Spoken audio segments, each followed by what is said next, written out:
भूरी आंखें, गोरा रंग, लंबा कद, क्या ये आर्यों की एकमात्र शुद्ध नस्ल है? देखो जी, मेरा आंख पीली पीली, पहले तो मैं बहुत खूबसूरत था, अभी तो बूढ़े होगी कहाँ होने से।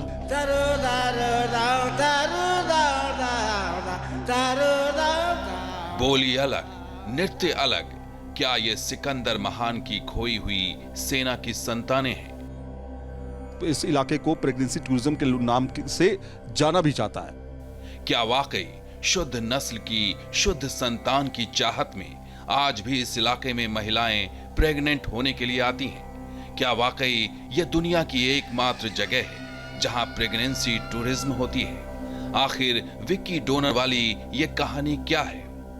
तो नाक की नपाई ऐसे होती है, कुछ इस तरह से आप नापते हैं तो यहाँ पे जो नाक है आपको यहाँ पे दिखाई देगी। आप देखिए यहाँ तक नाक है, और हमारी नाक जो होती है नॉर्मल लोगों की, वो यहाँ तक खत्म हो जाती है।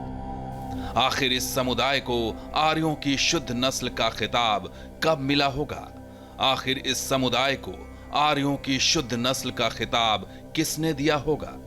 इन्हीं सवालों की पड़ताल के लिए न्यूज नेशन ने रुख किया लेह और लद्दाख की आर्यन वैली का, जो आज प्रेगनेंसी टूरिज्म के लिए पूरी दुनिया में पहचान रखता है। लेह से करीब 220 किलोमीटर की दूरी पर है आर्यन वैली। आज हम आपको आर्यन वैली को रिवील करके बताएंगे, दरअसल आर्यन वैली इतनी फेमस क्यों होती जा रही है, क्या कहानी है इसके पीछे कि तमाम महिलाएं जो कि यूरोपियन कंट्रीज से हैं, खासतौर पे जर्मनी से हैं, वो आर्यन वैली को पसंद करती हैं।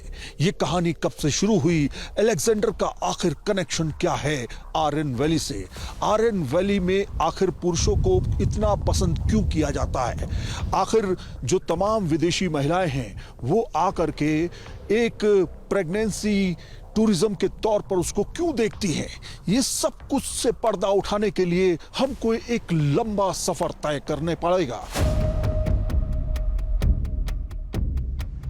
एक रहस्य की पड़ताल हमें हिंदुस्तान के उस कोने में ले आई है जहां ऊंचे ऊंचे पहाड़ दिखते हैं, बर्फ से ढकी चोटियां और नीला आकाश हर किसी का खुशी से स्वागत करता है। हिमालय के काराकोरम पर्वत पर बसी ये शांत घाटियां इस इलाके को एडवेंचर प्रेमियों का स्वर्ग बनाती हैं। उसी स्वर्ग के ऊबड़ खाबड़ रास्तों से होते हुए न्यूज नेशन ने लेह की यात्रा शुरू की। हमें तलाश थी उस आर्यन घाटी की जिसे भारत का अनमोल रत्न माना जाता है, जिसकी अनूठी विरासत, मनमोहक प्राकृतिक सौंदर्य और गर्मजोशी भरे आतिथ्य की पूरी दुनिया दीवानी है। दरअसल इस घाटी में भगवान बुद्ध की पूजा करने वाला एक आदिवासी समुदाय रहता है, जिस समुदाय को ब्रोकपा, ड्रोकपा या ड्रोकपा कहा जाता है। इस समुदाय के लोग लेह के दान, हानू, दार्चिक, बियामा, गरकोन गांव में रहते हैं। लोकल लोगों का दावा है कि वो आर्यों की एकमात्र शुद्ध नस्ल हैं। इनके पूर्वज अलेक्जेंडर की सेना में सिपाही थे, जो अलेक्जेंडर के साथ वापस नहीं लौटे बल्कि भारत में ही बस गए। दावा यह भी किया जाता है कि यूरोपीय देशों और विशेष तौर पर जर्मनी से महिलाएं प्योर आर्यन की तलाश में लेह आती हैं और गर्भ धारण करने की मनचाही कीमत चुकाती हैं। इन्हीं दावों को समझने के लिए हमने आर्यन वैली में कदम रखा।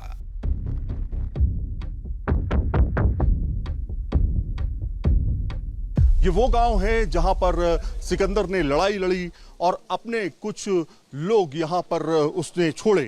ये भी कहा जाता है कि सिकंदर के परिवार के लोग ने ही यहां की कुछ महिलाओं के साथ शादी रचाई और उसके बाद वो लोग यहां बस गए, और उन्हीं के नाम से दरअसल इसको आर्यन वैली कहा जाता है।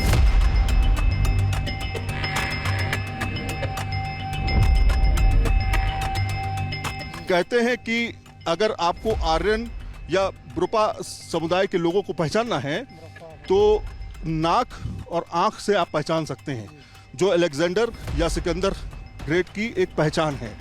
तो क्या हम ये मान के चलें कि आपकी आंख जिस तरह से है, जो कुछ अलग टाइप की है, हम लोग से अलग है, नाक इस तरह से हम पहचान सकते हैं? जी सर। आप भी उसी समुदाय से?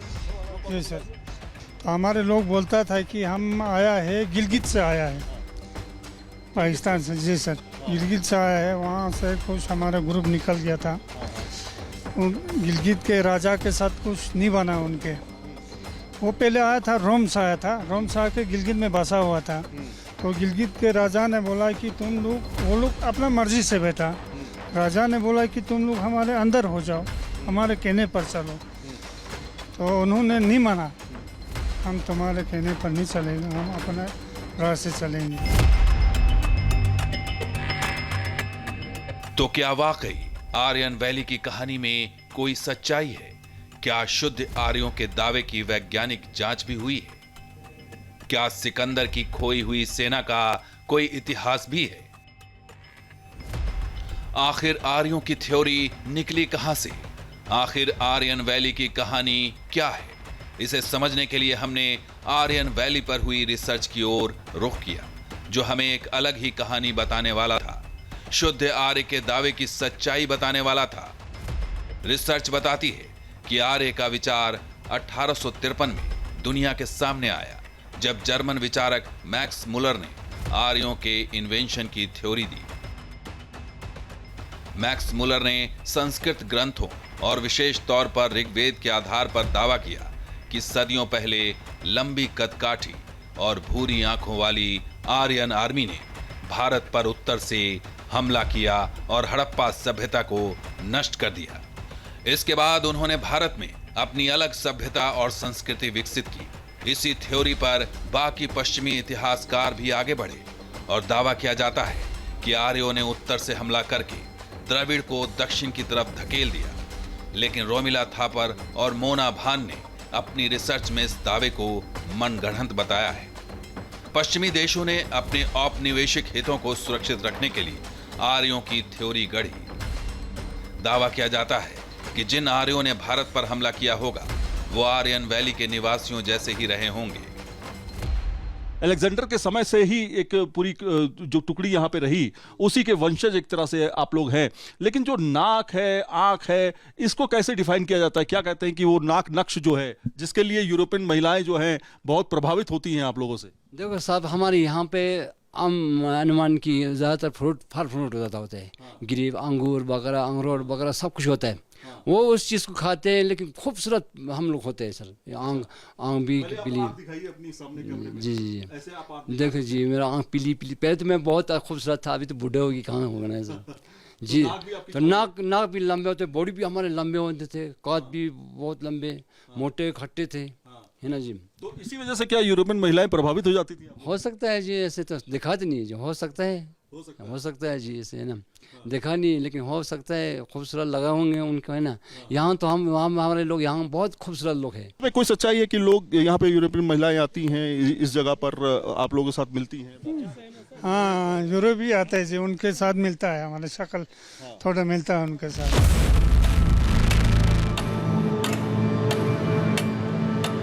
भाई क्लोज करिए इनके आंखों को दिखाइए, यहाँ पे जो आंखें हैं।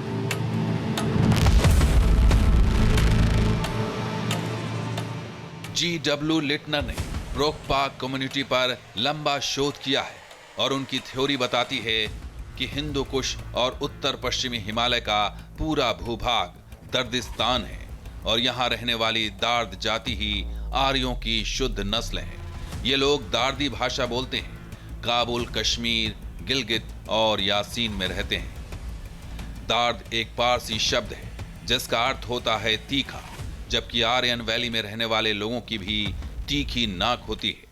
पिछले साल हमारे यहाँ पे एक जर्मनी बूढ़ा आए थे सर, तो उन्होंने कहा कि हमारे लोग हैं आप लोग, हमारे से गले मिले आया, हमारे से हमको बोला कि हम यहाँ रहना चाहते हैं। अच्छा। है ना, हमने 2 दिन रखा इनको।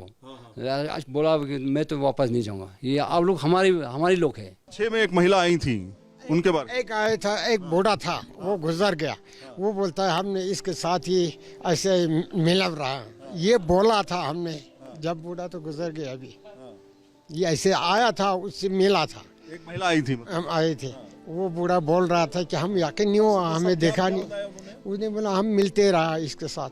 तमाम यूरोपियन महिलाएं दरअसल इन 4 गांवों में क्यों आती हैं क्या वजह है। आर्यन आज भी यहां पर मौजूद हैं। सिकंदर की शुरुआत से, अलेक्जेंडर की शुरुआत से ही अगर यहां पर देखें, वो ब्रीड अभी भी चलती चली आ रही है। वो वंशज कहा जाता है। और वो तमाम महिलाएं जो कि जर्मनी से, अलग अलग जगहों से आती हैं, वो कहती हैं कि हमें दरअसल उसी तरह के बच्चे चाहिए। अब वो बच्चे कहां से आएंगे? वो दरअसल आर्यन के पास आती हैं और कहती हैं कि हमें उसी तरीके का बेबी चाहिए। कुछ समय बिताती हैं। कुछ हद तक इकोनॉमी भी इसके साथ जुड़ी रही है, लेकिन ये किस हद तक सही है, इस पर बातचीत करने के लिए हमारे साथ में सर हैं, जिनसे बातचीत करेंगे। और ठीक पीछे जो आप गांव देख रहे हैं, दरअसल ये रेड आर्यन का गांव है। वो गांव जहां पर पूरा इतिहास जो है आज भी जिंदा है। सर, सबसे पहले तो आप अपना नाम बता दीजिए।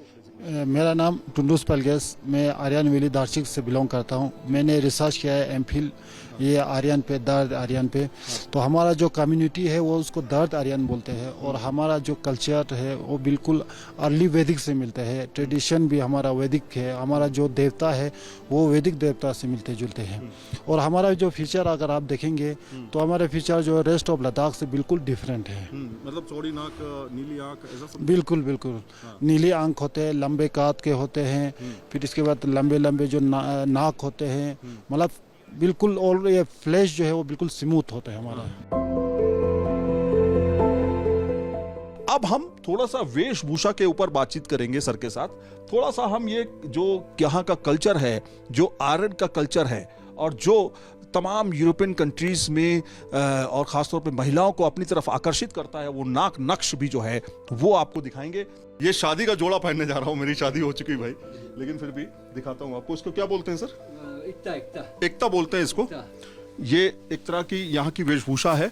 और कहते हैं कि जब तमाम महिलाएं, विदेशी महिलाएं जब यहाँ आती हैं तो इसी तरह की सजावट जो है आपको देखने को मिलती है। पूरी तरीके से आपको सजा दिया जाता है, इसी तरह दूल्हे से जैसा, क्योंकि शादियों में इसी तरह का वेशभूषा जो है आपको पहननी होती है।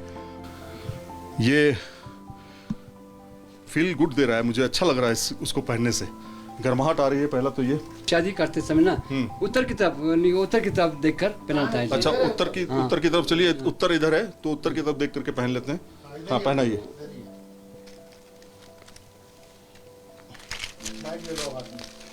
जी जी, आप तो हो गए ना आर्यन। तो अब हम लोग में कोई फर्क है क्या?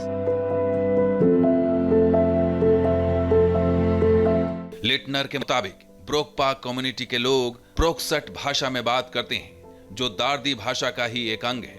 यही वो कड़ी है जिसको जोड़ते हुए ब्रोकपा आदिवासी समुदाय के लोग खुद को आर्यन नस्ल का बताने लगे। लेकिन यह प्रचलन बहुत बाद का है। कुछ दशक पहले तक आर्यन वैली गुमनाम थी।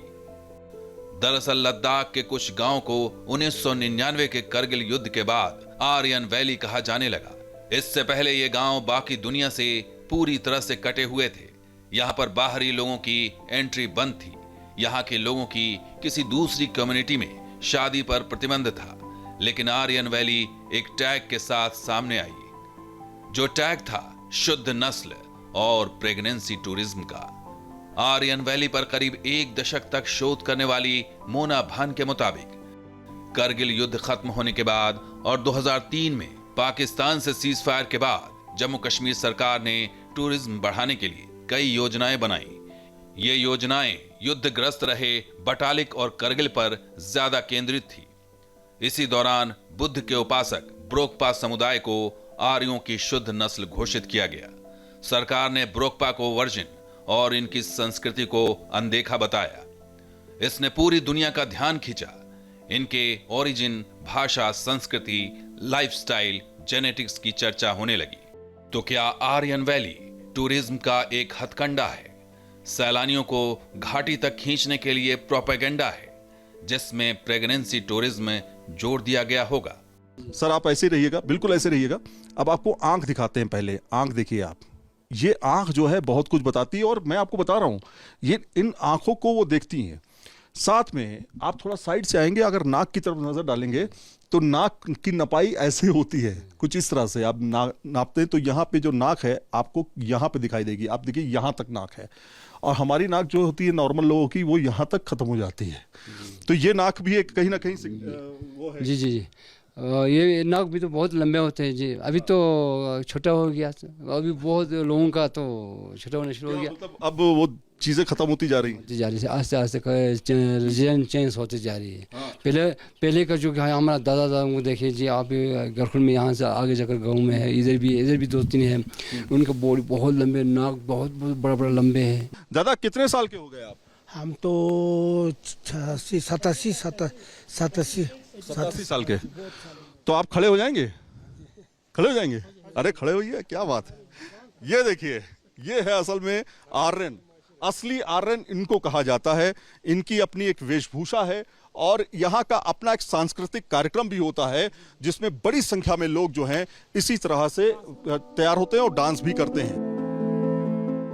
शोध बताती है कि सरकार की कोशिशों के बावजूद आर्यन वैली के लोग बाहरी दुनिया के सामने आने से परहेज करते रहे। यहां तक कि जब राज्य सरकार ने धा और हनु गांव में हेल्थ कैंप लगाया तो लोगों ने ब्लड टेस्ट कराने से मना कर दिया। अपने खून को बहुत ही स्पेशल बताया और ब्लड टेस्ट के लिए गांव की समिति से परमिशन लेना जरूरी बताया। लेकिन बहुत जल्द ही आर्यन वैली टूर का स्वाद यहां के लोगों की जुबान पर चढ़ने लगा। गांव की अर्थव्यवस्था बदलने लगी और लोग अपनी पहचान बढ़ाने के लिए बेताब होने लगे। सच्चाई यह है कि ब्रोकपा के लोग करीब 700 साल पहले आर्यन घाटी में आ बसे। गांव में कही जाने वाली लोक कथाओं के मुताबिक ये सिकंदर की खोई हुई सेना के वंशज हैं, लेकिन इतिहास कहता है कि सिकंदर ने 326 ईसा पूर्व में उत्तरी प्रांत से भारत पर हमला किया और 325 ईसा पूर्व में वापस चला गया। यानी यूनानी आक्रमण और आर्यन वैली के बसने की शुरुआत के बीच लगभग 1000 वर्षों का अंतराल है। साथ साथ जो हमारा कल्चर है पूरा होल वर्ल्ड में एक अलग यूनिक कल्चर है। कि वैदिक कल्चर, एक तो अलेक्जेंडर वाला थ्योरी है, जब अलेक्जेंडर हिंद कुश से आए थे तो वो यहाँ पहले हिंद कुश में सेटल, फिर वहाँ से माइग्रेट होकर वो आर्यन वैली आए थे। तो ये है। दूसरा जो इंडस वैली सिविलाइजेशन वाला थ्योरी है, यहाँ पर इंडस यहाँ से बहते हैं तो इस जो यहाँ पूरा हिमालयस में कल्टीवेशन हमने स्टार्ट किया था, तो इसलिए और प्योरिटी ये रहा है कि हम विद इन द कम्युनिटी जो 4 गांव है इसी में शादियाँ करते, क्योंकि हम अपना नस्ल को खराब नहीं होने दे, इसलिए हम इसी कम्युनिटी में करते हैं। यहाँ की लड़कियां बाहर पढ़ने लगी, यहाँ के लड़के बाहर पढ़ने लगे, इसलिए आप देखेंगे कि वो धीरे धीरे बदलाव होता रहा। अभी यहाँ के हमारा जो आर्यन की लड़कियाँ पंजाब पहुँच गई, दिल्ली पहुँच गई, कोई तो शादी होकर, कोई हिमाचल चला गई, तो वहाँ से भी हमारा इधर आना शुरू हो गया। कोई लद्दाख से आया, कोई कारगिल से आया, लेकिन पहले कारगिल लद्दाख कोई संबंध नहीं था हमारे साथ। हम अलग ऐसी 4 गांव में शादी करते थे। अब हम दोनों से गुजारिश करेंगे कुछ गा के सुनाएं। एक जो सांस्कृतिक कार्यक्रम इनका होता है, और अगर थोड़ा सा अगर मैं आपसे, क्योंकि 87 साल के हैं, जरा देखिए खड़े हैं साथ में, बातचीत भी आराम से कर रहे हैं, तो थोड़ा सा गीत गुनगुनाना।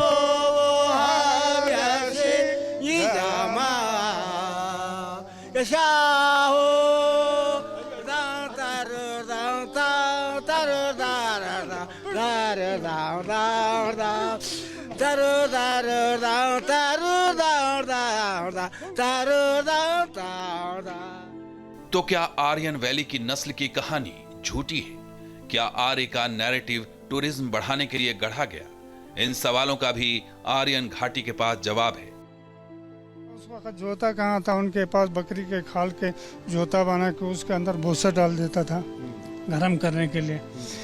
तो किसी ने वहाँ वो जोता निकाला तो उसमें अनाज के बीज था, वो गिर गया वहाँ पर, तो वो वापस आया। वो दूसरे साल फिर गया तो वो अनाज के बीज निकाला हुआ था, पौधा बहुत अच्छा हुआ था।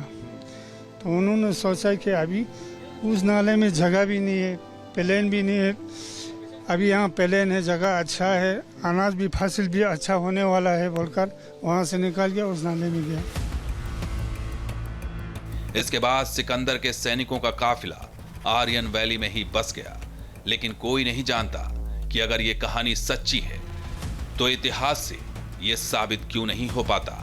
कोई ये भी नहीं जानता कि आर्यन वैली के लोगों का जेनेटिक्स आर्यों से मेल क्यों नहीं खाता। लेकिन एक सच जरूर है कि आर्यन घाटी के लोगों की कदकाठी लेह लद्दाख के लोगों से अलग है।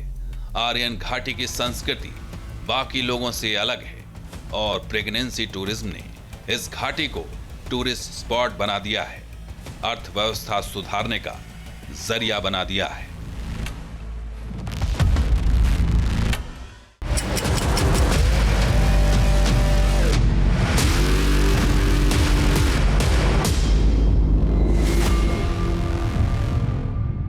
जहाँ भक्ति है हर शब्द में, कथाओं में छुपे हैं दिव्य रहस्य और ज्योतिष देता है जीवन को दिशा। धर्म से जुड़ी हर बातों को जानने के लिए हमारे चैनल स्तुति को सब्सक्राइब करें। चैनल पर जाने के लिए इस लिंक पर क्लिक करें।